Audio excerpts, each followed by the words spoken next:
Selamat siang pemirsa. Sumatera Utara kembali hadir pada pagi Anda memperbaharui informasi Anda seputar Sumatera Utara edisi Selasa 17 Oktober 2023. Kali ini bersama dengan saya Muhammad Budi SR. Seperti biasa pemirsa, tim redaksi kami telah menyiapkan beragam informasi seputar Sumatera Utara dan inilah Sumatera Utara siang ini selengkapnya.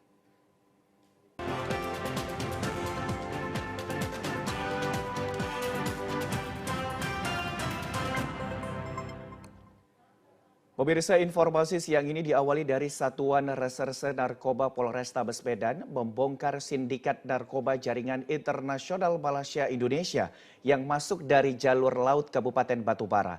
2 kurir dan 1 pengendali beserta barang bukti narkoba seberat 65 kg berhasil diamankan petugas. Inilah video detik-detik penangkapan oleh petugas Satuan Reserse Narkoba Polrestabes Medan ketika mengejar 2 kurir narkoba yang membawa narkoba jenis sabu seberat 65 kg di kawasan perkebunan sawit Jalinsum, Kecamatan 50, Kabupaten Batubara.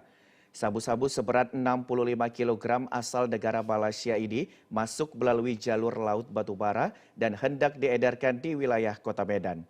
Tidak hanya menangkap 2 kurir dengan inisial S dan B, petugas Satres Narkoba Polrestabes Medan juga menangkap seorang pengendali narkoba jaringan internasional bernama Ebi alias Bustabi di kawasan Pelabuhan Tanjung Tiram Batubara. Kasat Narkoba Polrestabes Medan AKBP John Rakuta Sitepu menjelaskan pengungkapan yang dibantu oleh Sat Samapta Polres Batubara ini berawal dari pengungkapan petugas pada bulan Maret 2023 lalu. Kami berhasil mengungkap dengan jumlah BB 68 kg. Dari situ kita terus melakukan penyidikan dan penyelidikan lebih lanjut terhadap jaringan yang ada yang mengatur peredaran narkoba ini. Sehingga kita dapat memperoleh informasi bahwa akan ada lagi pengiriman narkotika jenis sabu dalam jumlah yang cukup besar dari Malaysia masuk ke Indonesia dan tujuannya untuk diedarkan di Kota Medan. Dalam pengungkapan kali ini, Satres Narkoba Polrestabes Medan berkoordinasi dengan Polda Sumut dan Bareskrim Polri untuk dapat membongkar sindikat narkoba jaringan internasional. Ketiga tersangka yang memiliki peran berbeda ini dijerat dengan Undang-Undang Nomor 35 Tahun 2009 tentang narkotika dan terancam hukuman seumur hidup hingga hukuman mati. Pemirsa, anggota DPRD Sumatera Utara Zainuddin Purba menggelar aksi unjuk rasa tunggal di depan kantor Polda Sumatera Utara kemarin. Ia meminta Kapolda Sumut untuk serius dalam memberantas barak narkoba di wilayah Tanjung Pamah, Kabupaten Deli Serdang. Zainuddin Purba menduga barak narkoba yang pernah digerebek dan dihancurkan oleh petugas gabungan Polrestabes Medan kembali beroperasi. Hal ini diperkuat dengan bukti dari rekaman udara yang dilakukannya beberapa waktu lalu yang memperlihatkan aktivitas para pekerja yang diduga membuat barak baru. Ia merasa khawatir dengan dibangunnya barak-barak narkoba baru di kawasan tempat tinggalnya dapat memicu tingkat kriminalitas semakin tinggi. Dirinya pun berharap Kapolda Sumut serius dalam memberantas narkoba demi menyelamatkan generasi penerus bangsa.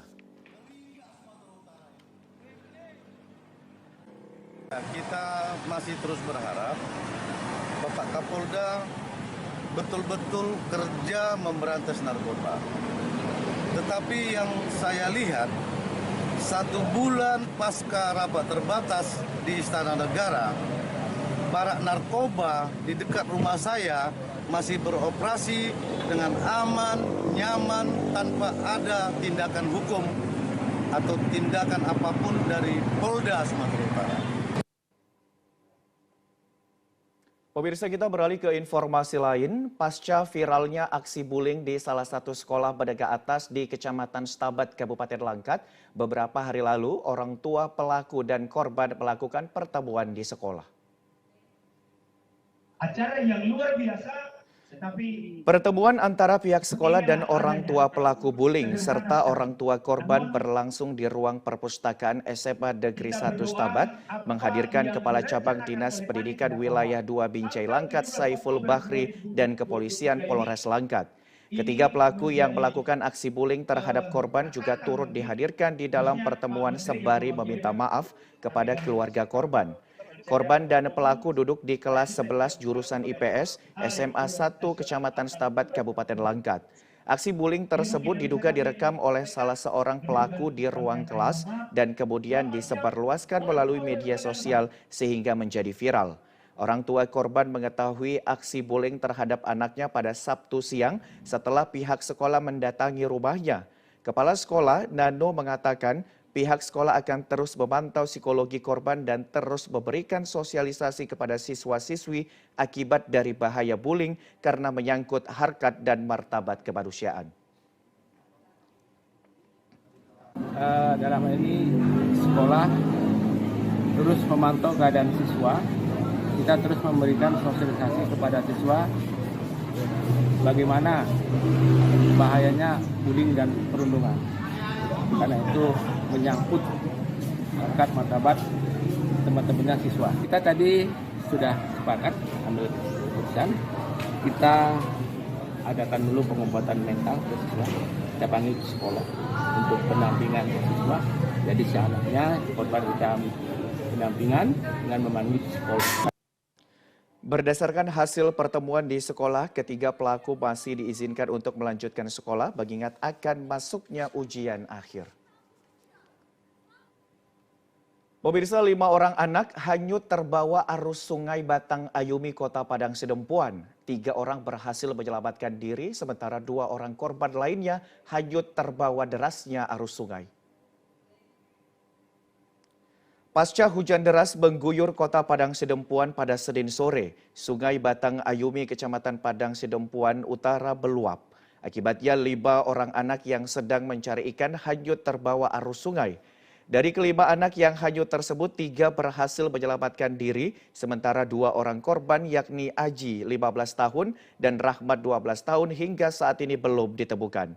Dari pengakuan korban yang selamat, Fitra Ashari, kronologi kejadian bermula saat mereka sedang asik mencari ikan di pinggir sungai sekitar jembatan Siborang. Namun naas, tiba-tiba air sungai meluap dan langsung menghanyutkan kelima korban. Saat kejadian tersebut, Fitra Ashari bersama kedua temannya berhasil memegang salah satu pipa air yang ada di pinggir sungai dan berupaya naik ke darat. Sementara kedua korban, Aji dan Rahmat, ikut terbawa derasnya arus sungai.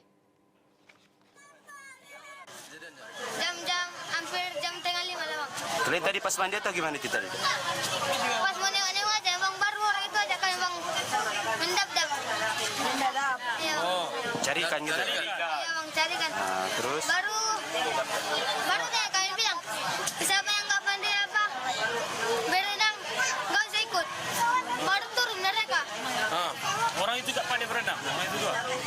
Enggak bang. Hingga saat ini, Badan Penanggulangan Bencana Daerah Kota Padang Sidempuan masih terus melakukan pencarian terhadap kedua korban yang terbawa arus sungai. Pemirsa, bertepatan dengan peringatan Hari Pangan Sedunia, Pemkab Labuhan Batu Utara menggelar gerakan pangan murah untuk menstabilkan pasokan dan harga pangan di pasaran.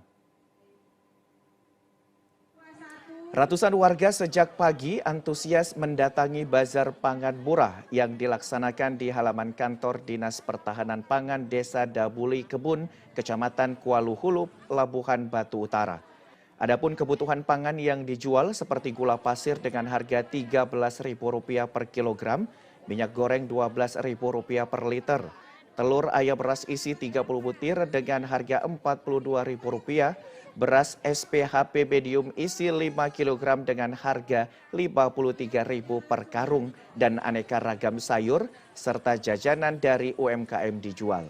Salah seorang warga, S. Boru Simanjuntak, merasa sangat senang dan bersyukur dengan adanya gerakan pasar murah dan berharap ke depannya kegiatan seperti ini dapat terus dilakukan.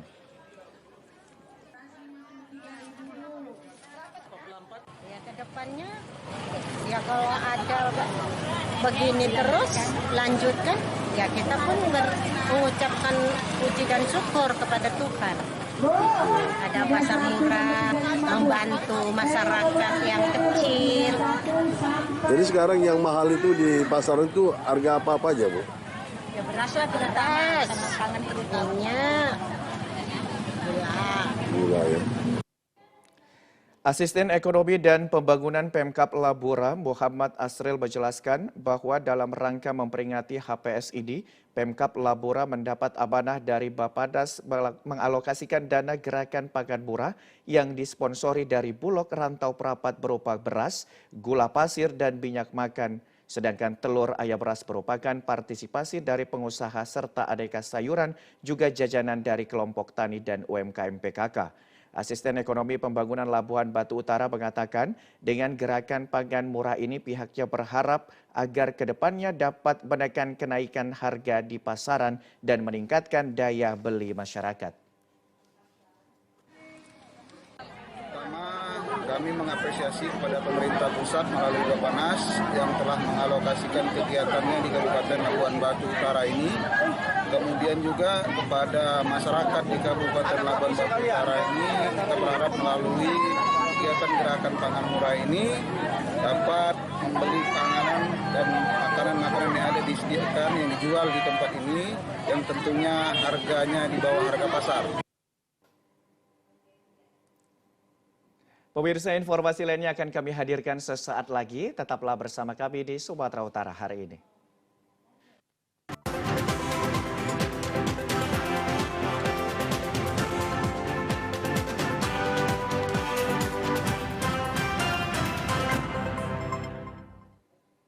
Terima kasih Anda masih bersama dengan kami. Pemirsa, setelah melintasi beberapa kabupaten di kawasan Danau Toba, arak-arakan kain ulos sepanjang 1.000 meter disambut oleh Kapolres Toba bersama jajarannya di Mapolres Toba.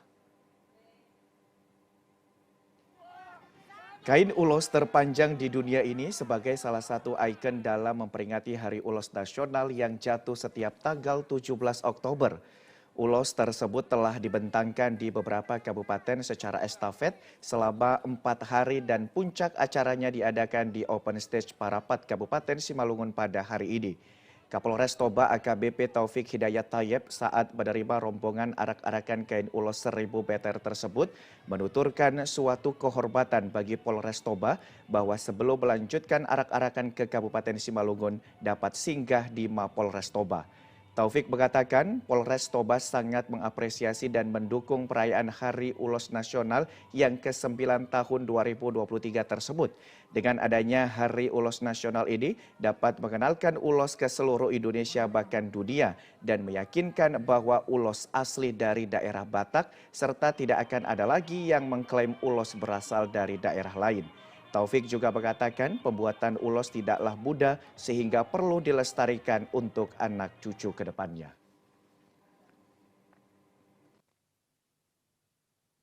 Ya, kita ingin ya ulos ini lebih dikenal di dunia nih Pak. Dan orang dunia taunya ulos ini benar-benar Indonesia, khususnya di Toba ataupun di Batak. Jadi tidak ada lagi yang mengklaim ulos dari mana-mana. Ya, ulos itu dari tanah Batak. Saya minta acara yang kayak begini nanti tahun depan kita bikin semeriah mungkin. Amin. Ya, Amin. Yang penting bagaimana kita memberitahu kepada seluruh Indonesia atau seluruh dunia. Pemirsa, untuk mengetahui seperti apa kegiatan peringatan Ulos Nasional di Sumatera Utara, kini telah terhubung reporter TVRI Sumatera Utara, Lukman Hakim Sitorus yang berada di kawasan Danau Toba Parapat, Kabupaten Simalungun. Silakan, Lukman. Terima kasih Hafiz dan pemirsa. Saat ini saya berada di Pagoda Open Stage Kota Parapat, di mana lokasi ini menjadi lokasi puncak peringatan Hari Ulos yang jatuh pada hari ini 17 Oktober 2023. Budi dan pemirsa, ada pun beragam agenda hari ini, yakni pembentangan sepanjang 1.000 meter kain ulos yang merupakan kain tradisional Batak yang diarak melintasi 8 kawasan di sekitar Danau Toba. Dan kegiatan ini Budi juga sudah dimulai dari kemarin, tepatnya dari Jembatan Tanoponggol, kemudian Kecamatan Pangururan, menyusuri Tele, lalu ke Dolok Sanggul, Kabupaten Humbangan Sudutan, lalu ke Siborong-Borong, Kabupaten Tapanuli Utara. Kemudian nantinya akan dilanjutkan juga esok hari pada 18 Oktober 2023 ini menuju Kota Siantar, lalu ke Merek Kabupaten Karo, ke Sidikalang, Dairi hingga ke Pakpak Barat, lalu kembali ke Tanoponggol, Lumban Butar 2, Sionggung-Onggung hingga terakhir di posko Yayasan Pusuk Buit. di mana nantinya di setiap lokasi berhenti akan ada orasi. Budi dan pemirsa, adapun yang menjadi tema Hari Ulos pada kesempatan kali ini adalah Ulos for Indonesia dan mengambil tema subtema yakni Ulos Menyatukan Kita, turut dihadiri ketua panitia di tiap kabupaten kawasan Danau Toba, dan saat ini sedang dibuka oleh Resto Krisna Kusuma, staf ahli bidang inovasi dan kreativitas Kemenparekraf, yang dalam pesannya kalau kita dengar ini dia mengatakan bahwasannya ulos adalah warisan budaya tak benda Indonesia dan merupakan identitas kita, di mana maka demikian perlu untuk dilestarikan dan untuk melindungi itu, karena bagian dari kita sendiri dan bagian dari kepribadian kita. Dari amatan kami, beragam tokoh masyarakat Sumatera Utara turut hadir seperti Insinyur Sukiman, kemudian ada juga Rahut Manharahap, dan di lokasi ini juga terdapat puluhan stand UMKM yang memperkenalkan ataupun menjual beragam produk kerajinan tenun ulos dan kuliner khas Toba dari Dinas Koperasi dan UKM Sumatera Utara. Demikian Budi dan pemirsa. Baik, terima kasih Lukman. Dan tentunya Lukman, kita juga sangat merasa bangga ya dengan adanya Hari Peringatan Ulos Sedunia ini. Dan tentunya kita juga ingin mengetahui bagaimana rangkaian apa saja yang dilaksanakan pada Hari Peringatan Ulos Nasional di Sumatera Utara. Ya, Budi dan pemirsa, saat ini memang sedang lagi dibuka oleh Bapak Resto, kemudian nantinya akan ada beragam kesenian tradisional yang akan ditampilkan di sini pada hari ini. Dan tidak lupa juga dilanjutkan dengan beberapa hari ini, dimulai dari kemarin hingga 18 Oktober besok, dengan pembentangan kain ulos sepanjang 1000 meter yang melintasi kawasan Danau Toba. Demikian Budi. Baik, terima kasih Lukman atas laporan Anda. Ya, jaga kesehatan dan selamat bertugas kembali. Terima kasih Budi. Baik pemirsa, untuk menciptakan generasi yang memiliki keahlian di bidang otomotif dan industri perkapalan, Ketua Pembina Yayasan Hang Tua, Nyonya Vera Muhammad Ali, yang sekaligus merupakan istri Kepala Staf Angkatan Laut, kemarin meresmikan gedung SMK Hang Tua Belawan di Kelurahan Titipapan, Medan. Pembangunan gedung Yosudarso SMK Hang Tua Belawan ini merupakan salah satu upaya peningkatan sumber daya manusia, khususnya siswa-siswi SMK Hang Tua sebagai generasi penerus bangsa. Hal ini sejalan dengan visi dan misi Yayasan Hang Tua, yakni menjadikan putra-putri keluarga besar TNI Angkatan Laut dan masyarakat umum cerdas, sehat jasmani maupun rohani, bertakwa, berbudi luhur, serta memiliki jiwa kebaharian, wawasan kelautan melalui pendidikan prasekolah, pendidikan dasar dan menengah yang berkualitas. Pembina Yayasan Hang Tua Nyonya Vera Muhammad Ali dalam sambutannya mengatakan, semakin baik penyelenggaraan pendidikan suatu sekolah kejuruan, maka akan memberikan kesan baik pula kepada dunia usaha dan dunia industri terhadap sekolah yang bersangkutan. Selain itu, dengan semakin meningkatnya kepercayaan untuk membangun kerjasama yang lebih luas antara sekolah dengan dunia industri, maka akan semakin memperkokoh link dan match antara sekolah dengan dunia usaha dan industri sebagai bentuk ideal sekolah kejuruan modern. Segala upaya dilakukan oleh Yayasan Hang Tua, salah satunya memperbaiki fasilitas, melengkapi, khusus SMK ya, melengkapi yang berkaitan dengan semua jurusan yang ada di SMK Hang Tua. Nah, untuk itu sejauh ini yang kita miliki SMK Hang Tua itu masyarakat sangat berminat sekali. Tidak hanya di Belawan, kita juga punya di Tanjung Uban, kita punya di Surabaya, dan itu sangat diminati oleh masyarakat. Dan kualitasnya tidak diragukan. Konsultan pembangunan gedung Yayasan Hang Tua Gokla Sihombing mengatakan, pembangunan gedung yang dilakukan memiliki pondasi yang sangat kuat mengingat selain daerah tersebut merupakan bekas rawa, gedung tersebut nantinya akan dijadikan 3 lantai. Sebagai pihak yang dipercayakan Angkatan Laut, konsultan berjanji akan memberikan garansi 1 tahun kepada Yayasan Hang Tua jika terdapat kerusakan akibat ketidaksesuaian perjanjian. Untuk kesulitan, sejauh ini kita paling kesulitan dari lahan, yang lahannya di mana dulunya rawa. Kok kurang mundur nggak? Kita buat jadi rata. Kurang mundur. Dan kita buat konstruksi ke lantai 2. Mungkin itu aja.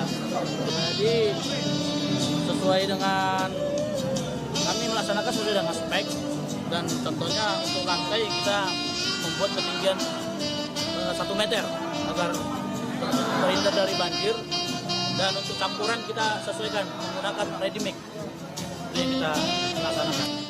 Pada kesempatan itu, pembina Yayasan Hang Tuah Nyonya Vera Muhammad Ali didampingi Kepala Staf Angkatan Laut Laksamana TNI Muhammad Ali dan Lantamal 1 Belawan meninjau gedung yang diresmikan sekaligus melihat ruang praktikum untuk jurusan teknik kendaraan ringan dan teknik perkapalan. Gedung yang diresmikan tersebut terdiri dari 4 ruangan dari 15 ruangan yang sudah ada sebelumnya. Pemirsa, Komisi Pemilihan Umum Sumatera Utara mengapresiasi digelarnya Sistem Keamanan Kota atau Sispam Kota oleh Kepolisian Polda Sumut dan Polrestabes Medan. Dengan digelarnya pelatihan Sispam Kota secara berkala ini diharapkan mampu mengantisipasi segala gangguan pada pemilu 2024 mendatang. Pelatihan simulasi sistem keamanan kota atau Sispam Kota yang melibatkan ribuan pasukan gabungan TNI Polri diharapkan dapat dilakukan secara berkala dan bersifat masif. Hal ini dapat mempermudah dan mematangkan personil TNI Polri yang akan terlibat dalam pengamanan pemilihan umum 2024 mendatang. Pelatihan simulasi berupa pengendalian massa jika terjadi aksi anarkis perlu menjadi fokus seluruh institusi pemerintah yang terlibat dalam kelangsungan pemilu. Ketua KPU Sumut Agus Arifin mengatakan, hingga kini KPU Sumut dan kepolisian terus bersinergi dalam memetakan kerawanan konflik yang berpotensi terjadi di beberapa wilayah di Kota Medan. Menurutnya, pihak keamanan harus waspada dalam tahapan pemilu seperti pada masa kampanye, menyalurkan logistik dari pusat ke daerah. Pelaksanaan pemilu, pengembalian logistik dari daerah ke pusat hingga puncaknya yaitu pengumuman hasil pemilu.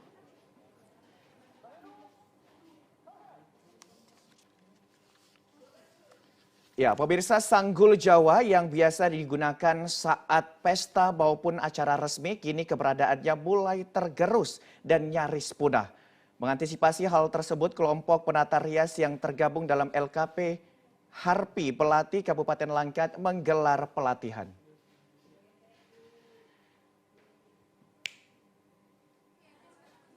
Lembaga kursus dan pelatihan yang dikelola Bulyadi ini sudah berdiri sejak puluhan tahun silam.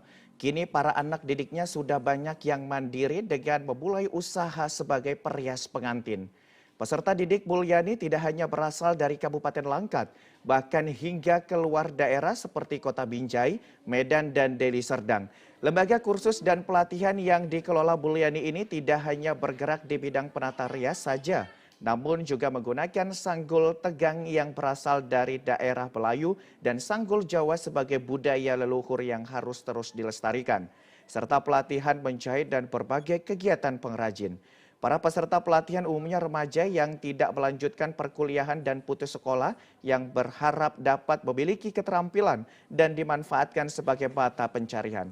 Pelatihan memakai sanggul ini bertujuan agar budaya dan ciri khas daerah masing-masing suku yang ada di Indonesia tidak punah dan tergerus oleh zaman. Pengelola LKP Harpi Pelati Bulyadi mengatakan, meski peserta didik sudah terampil dengan masing-masing keahliannya, namun masih banyak yang belum mengetahui tentang adat budaya seperti penggunaan sanggul. MUA yang ada di Teluk Haru ini kan pada dasarnya makeupnya tuh udah cantik-cantik, sudah keren, tapi ketika tentang adat mereka begitu belum memahami. Nah, jadi supaya mereka pakemnya, tradisionalnya itu dapat. Makeup mereka sudah cantik, tapi di pakem di tradisionalnya mereka nggak dapat. Jadi supaya kebudayaan nenek moyang kita ini juga tidak hilang dengan anak-anak makeup milenial ini. Berbagai pelatihan akan terus dilakukan oleh Lembaga Kursus dan Pelatihan Harpi Pelati dengan harapan tidak ada lagi pengangguran di wilayah Kabupaten Langkat dan sekitarnya, serta masyarakat mampu memiliki keterampilan yang dapat digunakan sebagai sumber mata pencaharian. Ya pemirsa, informasi tadi menutup perjumpaan kita pada program Sumatera Utara. Saya Muhammad Budi Eser beserta seluruh kerabat kerja yang bertugas pamit undur diri. Terima kasih dan selamat siang.